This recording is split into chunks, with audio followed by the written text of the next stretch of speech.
Para quienes no lo saben, hay objetos reales que estuvieron en contacto directo con el cuerpo de Jesús durante su sufrimiento y muerte. Y lo sorprendente es que esos objetos aún existen y todavía pueden verse hasta hoy. En este video les mostraremos las 10 cosas que fueron testigos de toda la historia, objetos que estuvieron en contacto con él, telas que lo envolvieron y más. Te aseguro que lo que mencionaré aquí lo escucharás por primera vez. Pero antes, no olvides darle like al video. Esto es muy importante para los creadores de contenido. Gracias, vamos a empezar. Número 1. La Iglesia del Santo Sepulcro. Durante más de 2000 años, millones de personas han visitado la Iglesia del Santo Sepulcro en Jerusalén. El lugar que se cree es la tumba de Jesús. Detrás de todo queda una pregunta sin respuesta. ¿Es esta la verdadera tumba de Jesús? Nadie se atrevió a abrir el mármol que lo cubría hasta 2016. Ese año se permitió a un grupo de científicos y arqueólogos quitar la pesada losa para la restauración. Al levantar la primera piedra, hallaron otra más antigua con una cruz grabada. Al levantar la segunda losa, hallaron la roca madre de la cueva. Al examinarla, el resultado fue claro. La cueva es del siglo I, época de Jesús. Pero lo más importante que encontraron no fue la piedra, sino lo que no estaba allí. No había cuerpo. La tumba estaba vacía. Como dijo el ángel a las mujeres, Él no está aquí, ha resucitado. Según el Evangelio de Juan, José de Arimatea fue quien tomó el cuerpo de Jesús después de la crucifixión y lo puso en una tumba nueva en un pequeño jardín cercano. Pero cuando los romanos destruyeron Jerusalén, el lugar se perdió durante casi 300 años. En el siglo IV, la emperatriz Helena, madre del emperador Constantino, viajó para buscar los lugares relacionados con Jesús. Según la tradición, ella halló la ubicación exacta de la tumba. Constantino mandó construir una basílica para protegerla y, aunque fue atacada varias veces, incendiada y sacudida por terremotos, todavía sigue en pie hasta hoy. En la basílica hay un santuario pequeño llamado edículo con 2 habitaciones. La primera es la capilla del ángel, donde se dice que las mujeres escucharon la noticia que cambió al mundo. No tengan miedo, ha resucitado. En la segunda habitación está la piedra original donde pusieron el cuerpo de Jesús. Durante muchos siglos estuvo cubierta de mármol hasta que fue abierta de nuevo en 2016. Según algunos testigos, hay una luz suave que parece salir de la piedra, algo que la ciencia no puede explicar. Otra parte sorprendente de su historia es que la llave de la iglesia no está en manos de ningún grupo cristiano. Desde el siglo XII, 2 familias musulmanas abren y cierran la iglesia cada día. Esto se hizo para evitar las constantes peleas entre denominaciones cristianas por el control. Tras más de 800 años, ellos aún están a cargo. Enfrente de la basílica puedes ver una escalera de madera que nadie mueve. Ha estado ahí por más de 250 años. No la quitan porque se cree que pertenece a varios grupos al mismo tiempo, y para moverla, todos ellos tienen que estar de acuerdo. Como nadie puede llegar a un acuerdo, se ha quedado en el mismo lugar. La llaman la escalera inamovible. Muchos no saben que en el mismo edificio están el Gólgota, donde fue la crucifixión, y la tumba de Jesús, separados solo por unos pasos. Así que dentro de la iglesia puedes subir para ver la roca del Calvario y después bajar unos minutos para ver la tumba. La entrada de la tumba es pequeña y baja, por lo que debes agacharte para entrar. Te recuerdan ser humilde antes de ver el lugar del acontecimiento más importante de la fe. Adentro es pequeño y silencioso. Te transporta al primer siglo, cerca de la historia de la muerte y resurrección de Jesús. Al entrar a la iglesia, tampoco te perderás la piedra de la unción. Aquí dicen que colocaron el cuerpo de Jesús al bajarlo de la cruz para ungirlo antes de enterrarlo. Varios viajeros dicen que pese al tiempo aún se percibe un aroma a perfume o mirra, como si recordara los aceites usados entonces. En una catedral en Turín hay algo preservado que a primera vista parece solo una tela vieja. Tela de lino larga y angosta, amarillenta por el tiempo. Es la llamada sábana santa de Turín. Se dice que cubrió el cuerpo de Jesús después de su crucifixión. En 1898, un fotógrafo aficionado llamado Segundo Pía tomó una foto de esto, y cuando reveló el negativo en su cuarto oscuro, se sorprendió con lo que apareció. La mancha borrosa en la tela se transformó en la imagen nítida de un hombre crucificado, mostrando rostro, cuerpo y heridas. La persona en la tela es un hombre de 30 a 40 años con cabello largo y barba que ha sufrido mucho. Su pecho está lleno de marcas y tiene heridas de espinas en la frente. Tiene agujeros en muñecas y pies por clavos, una herida en el costado, raspones en la rodilla y una marca en el hombro como si hubiera cargado algo pesado. Todas las heridas coinciden con la descripción del Evangelio sobre el sufrimiento de Jesús. Un detalle sorprendió a todos. Las heridas están en el lugar correcto. El clavo está en la muñeca, no en la palma. Es la única parte que puede soportar el peso del cuerpo. Esto no se sabía en la Edad Media. Por eso es imposible que lo haya inventado un falsificador medieval. Desde entonces, es una de las reliquias más estudiadas del mundo. En 1988 intentaron fecharla con radiocarbono y resultó ser de la Edad Media. Muchos la consideraron una falsificación, pero surgió un gran problema. La muestra que analizaron era de una parte remendada por monjas en el siglo XVI tras un incendio, por eso las fibras eran más recientes y no del lino original. El debate volvió tras reexaminar la tela. Encontraron polen de plantas que solo crecen en Jerusalén y sus alrededores. Incluso había polen de flores que florecen durante la primavera. Época de la Pascua judía. Es época de la crucifixión. Mientras más se estudia la sábana santa, más misteriosa parece. La imagen no es pintura. No hay pigmento ni pinceladas. La marca está solo en la superficie de la fibra. Es una quemadura extremadamente delgada que no penetró hacia adentro. Y hay algo extraño. Incluye datos 3D. En 1976, los científicos de la NASA usaron el analizador de imágenes vicepresidente 8. Es una máquina que mapea la superficie de los planetas. Al procesar la sábana, surgió la imagen de un hombre en relieve, similar a un escaneo láser. Ninguna pintura ni persona puede lograrlo, lo que generó muchas preguntas. ¿Qué tipo de energía puede crear una imagen así? Algunos dijeron que parecía una intensa explosión de radiación, un destello que dejó una marca de luz en la tela. La ciencia no lo explica, pero coincide con las escrituras sobre la resurrección. Hay otro detalle sorprendente. Cuando un cuerpo es envuelto por más de 36 horas, debería haber señales de descomposición, pero en el sudario no hay nada.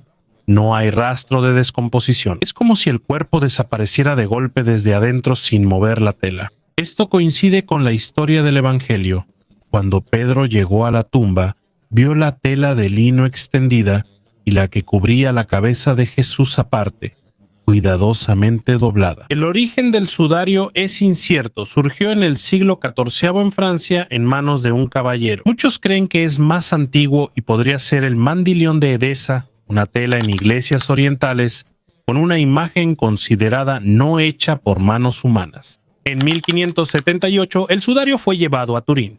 Desde entonces ha sobrevivido a guerras, robos y varios incendios. En 1997 casi se quema de nuevo, pero fue salvado por un bombero que rompió el vidrio blindado para sacarlo antes de que las llamas lo consumieran.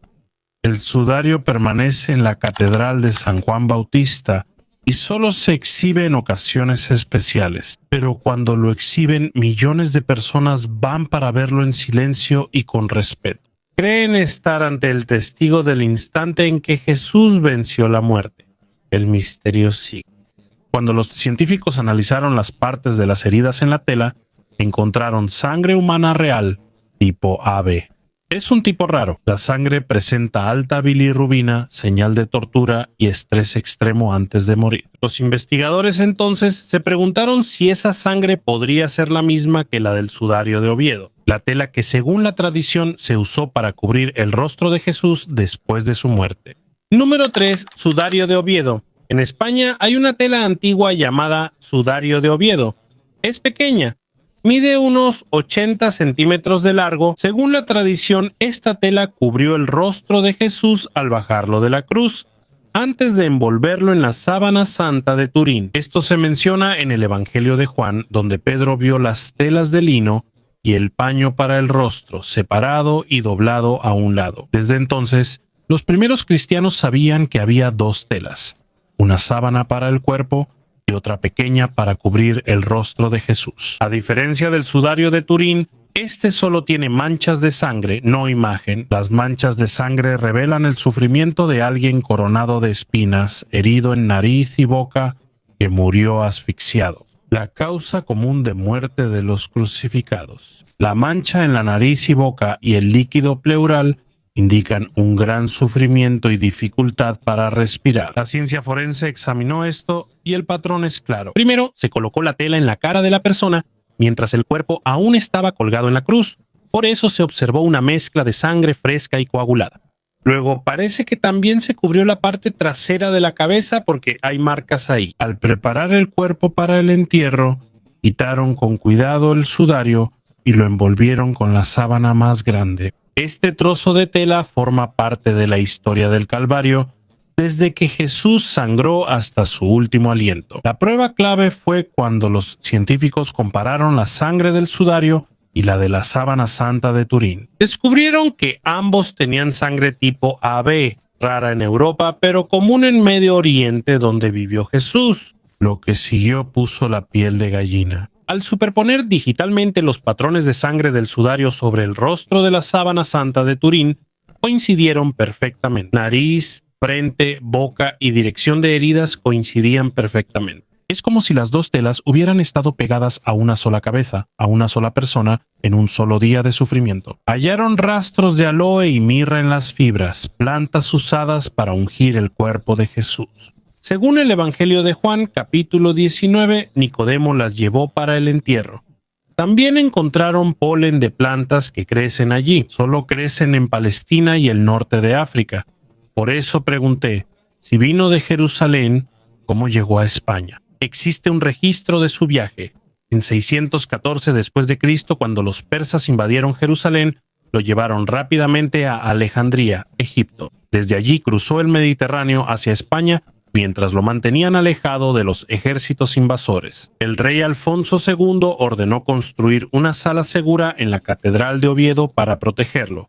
Y ha estado ahí más de 1000 años. La sábana santa de Turín es misteriosa por su imagen. El sudario de Oviedo es aún más conmovedor porque muestra de forma cruda y directa la sangre y sufrimiento de Jesús antes de ser sepultado. Es como la pieza faltante del rompecabezas. Cuando se unen el sudario, testigo de la sangre en el Calvario, y la sábana santa, testigo de la resurrección, se completa la historia de la pasión y resurrección. Ese detalle en el Evangelio de Juan, que antes parecía sin importancia, de repente tuvo un significado profundo. Se usaron dos telas y existen dos evidencias que 2000 años después responden a la ciencia y la fe sobre el sufrimiento y resurrección de Jesús de Nazaret. Número 4. Santo Cáliz. En la Catedral de Valencia, en España, hay una antigua copa llamada el Santo Cáliz. Muchos creen que esta es la misma copa que usó Jesús en la última cena. Es la que realmente se conoce como el Santo Grial. Esa noche él mismo sostuvo la copa y pronunció las palabras que establecieron un nuevo pacto entre Dios y la humanidad. Esta copa es el nuevo pacto en mi sangre. Los arqueólogos la examinaron usando tecnología moderna y el resultado fue sorprendente. La piedra de la copa es del siglo II a.C. al I d.C., justo en la época de Jesús. El estilo y los materiales también coinciden con las copas judías que se usaban en la Pascua durante el primer siglo. Eso significa que el Santo Grial no es una invención o fantasía de la Edad Media. Es una copa antigua real, simple y pequeña. Justo el tipo de objeto que usaría un carpintero de Nazaret. La base y decoraciones se agregaron en la Edad Media. Se agregaron para formalidad en ceremonias, pero lo esencial es la piedra de la copa, porque si esto es real, fue lo que sostuvo la misma sangre de Cristo. Por eso muchos se preguntan, ¿cómo sobrevivió hasta hoy y cómo llegó a España? Según la tradición, el apóstol Pedro llevó la copa a Roma. Allí fue escondida por los primeros cristianos y los primeros papas, pasándola de generación en generación.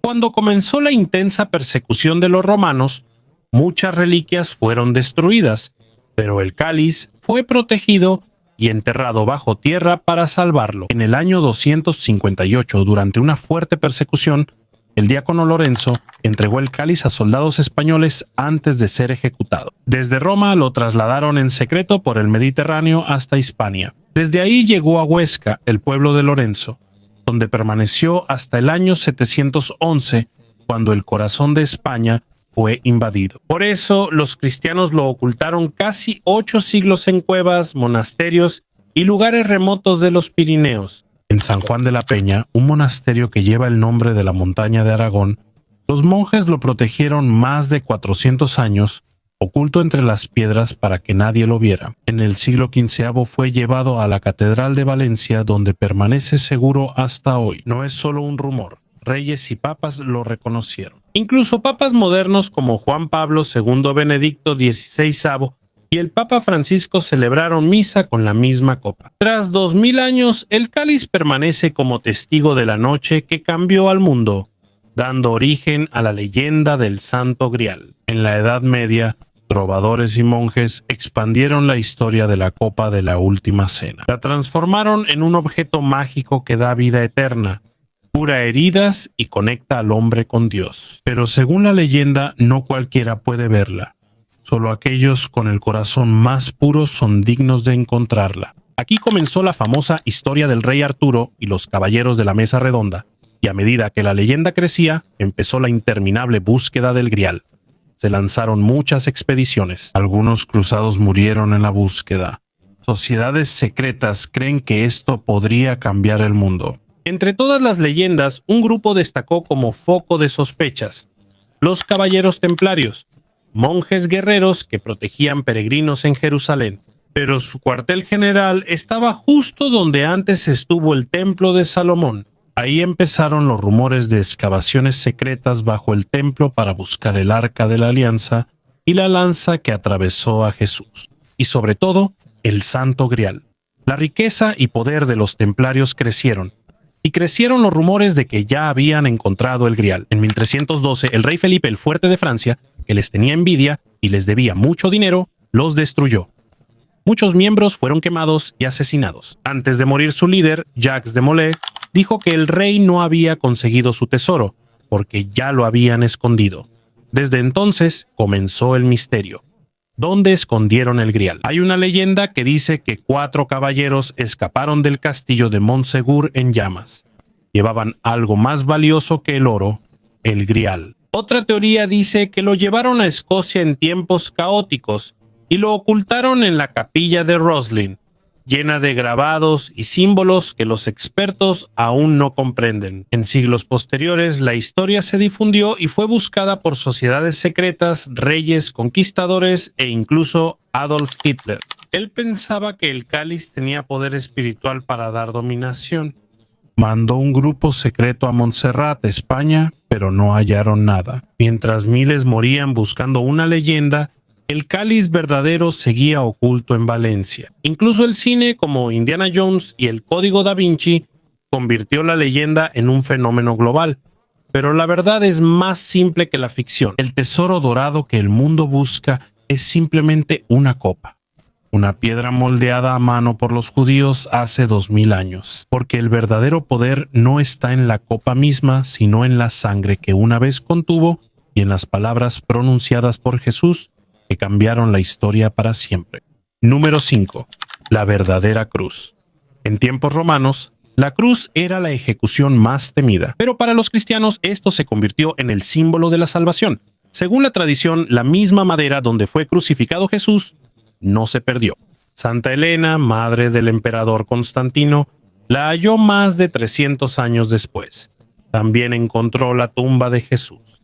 En 326, Elena viajó a Jerusalén y ordenó excavar el Calvario, donde hallaron las 3 cruces. No sabían cuál era la de Jesús, así que probaron cada cruz en el cuerpo de un recién fallecido. Las 2 primeras no funcionaron. Al tocar con la tercera, la persona revivió, confirmando que era la cruz donde crucificaron a Jesús. Desde entonces, la cruz se fragmentó y distribuyó en varios lugares. La mayoría permaneció en Jerusalén, y el resto fue a Roma y Constantinopla. Con el paso del tiempo aumentaron las astillas, por lo que la gente empezó a dudar. Algunos dijeron que con tantas piezas ya se podía armar un barco completo, pero cuando se realizó un estudio en el siglo XIX, reunieron todos los fragmentos autenticados y el resultado fue sorprendente. Ni juntando todo se forma una cruz completa, lo que indica que la mayoría son réplicas y solo hay pocas piezas auténticas. La Biblia narra el sufrimiento de Jesús al cargar la viga transversal o patibulum, que pesaba unos 50 kilos, cansado, sangrando y casi desmayado. Jesús llevó la cruz por las calles de Jerusalén hasta el Gólgota. Cuando los soldados vieron que ya no podía más, obligaron a Simón de Cirene a ayudarlo. Mientras las mujeres lloraban, Jesús se volvió hacia ellas y les dijo: «No lloren por mí, lloren por ustedes mismas». Y por sus hijos, ese corto recorrido se convirtió en la base del Vía Crucis, las 14 estaciones que aún se pueden recorrer en Jerusalén hasta hoy. Y mientras Elena excavaba, no solo encontró la cruz, también descubrió otras cosas. Número 6. Clavos de la crucifixión. Según la tradición, Santa Elena halló los clavos usados en la crucifixión de Jesús, clavos de hierro que perforaron sus manos y pies en el Gólgota. Según Eusebio de Cesarea, Elena le dio los clavos al emperador Constantino. A partir de ahí, hicieron algunas reliquias importantes. Un clavo fue incorporado en la corona del emperador. Otro fue hecho parte de la brida de su caballo de guerra, como símbolo de la guía de Dios, y el resto fue distribuido a algunas iglesias importantes. Actualmente, algunos clavos son venerados como reliquias, como los de la Basílica de la Santa Cruz en Roma y la Catedral de Milán. ¿Es posible que los clavos sigan siendo auténticos tras 2000 años? Expertos hallaron que algunos clavos son de hierro romano y se forjaron con técnicas del siglo I. Esto no prueba que sean los mismos clavos de Jesús, pero muestra que posiblemente sean de esa época. La crucifixión se entendió mejor tras hallar un esqueleto en Jerusalén en 1968. A este hombre lo clavaron con un clavo de 17 centímetros, directo al talón, prueba de que los romanos realmente usaban este brutal método de castigo, tal como se describe en los evangelios. Para Constantino, el clavo fue símbolo de victoria y protección celestial, no de muerte. Hasta hoy, miles de personas rezan frente a los clavos como recordatorio del sufrimiento de Cristo y del sacrificio que trajo la salvación. Número 7. Corona de espinas. Según los evangelios, los soldados romanos tejieron una corona de espinas afiladas y la forzaron en la cabeza de Jesús mientras se burlaban de él como el rey de los judíos. No sabían que esa corona de burla se convertiría en el símbolo de su verdadera realeza para siempre. Tras siglos, la corona se perdió hasta que Santa Elena la llevó a Constantinopla. Allí se resguardó más de 1000 años como la reliquia principal de salvación. En el siglo XIII, el emperador de Bizancio, endeudado, vendió la reliquia al rey Luis IX de Francia. El rey la llevó a París en 1239 y mandó construir la hermosa capilla de Sainte-Chapelle solo para resguardarla allí. Cuando ves la corona hoy te sorprende. No es un círculo lleno de espinas como se ve en las pinturas. Es un círculo de juncos o pasto. Las espinas se añadieron después. Con los siglos, casi todas las espinas se distribuyeron como reliquias en iglesias de Europa. Lo que queda en París es el círculo tejido de juncos de unas 8 pulgadas de ancho y algunas espinas restantes. También fue examinado por expertos. Hallaron que el material viene de una planta del Valle del Jordán y se estima que es del primer siglo, época de Jesús. Y aunque ha pasado por guerras y robos varias veces, la reliquia sigue viva. Su mayor prueba fue el 15 de abril de 2019. Cuando la Catedral de Notre Dame se incendió y el mundo vio colapsar la torre, todos temían que la corona se perdiera en el fuego. Pero los bomberos entraron junto con el capellán Jean-Marc Fournier y arriesgaron sus vidas para salvar la corona. En medio del fuego y el humo lograron cargar el relicario y sacarlo a salvo. Al verlo intacto al día siguiente se convirtió en un símbolo de esperanza. La corona de sufrimiento volvió a sobrevivir al fuego como un recordatorio de la resurrección. Durante la reconstrucción de Notre Dame, la corona está temporalmente en el Louvre y solo se exhibe el Viernes Santo. El instrumento antes usado para humillar es ahora símbolo sagrado del amor y sacrificio de Cristo. Cada espina dispersa en distintos países nos recuerda que, aunque el sufrimiento se extienda, la esperanza es más fuerte. Número 8. Las escaleras santas. En Roma, frente a San Juan de Letrán, hay 28 escalones de mármol llamados así. Según la tradición, esta es la misma escalera del pretorio de Poncio Pilato, la misma escalera que subió Jesús el día de su juicio. Aquí subió con la corona de espinas y la espalda ensangrentada, mientras la Biblia dice que Pilato mandó azotar a Jesús. Aquí se oyó por primera vez la pregunta de Pilato: ¿qué haré con Jesús llamado el Cristo? También se confirmó su sentencia de muerte. Si la escalera estaba en Jerusalén, ¿cómo llegó a Roma? Al igual que otras reliquias, Santa Elena la llevó en el siglo IV cuando visitó los lugares del ministerio de Jesús. Ella pensaba que era la misma escalera por la que pasó el Salvador, así que la mandó a Roma para que la cuidaran. Desde entonces, el ritual de penitencia consiste en subir la escalera de rodillas, rezando en cada escalón. Miles de personas lo hacen cada año. Por los millones de rodillas, el mármol está muy desgastado. Los arqueólogos examinaron la escalera y hallaron que el mármol es del siglo I y proviene de canteras cercanas a Jerusalén. Coincide con la época y lugar de Jesús, ahora cubierta de madera para proteger la piedra. Hay pequeñas ventanas de vidrio donde, según la tradición, se ven manchas oscuras que son la sangre de Jesús.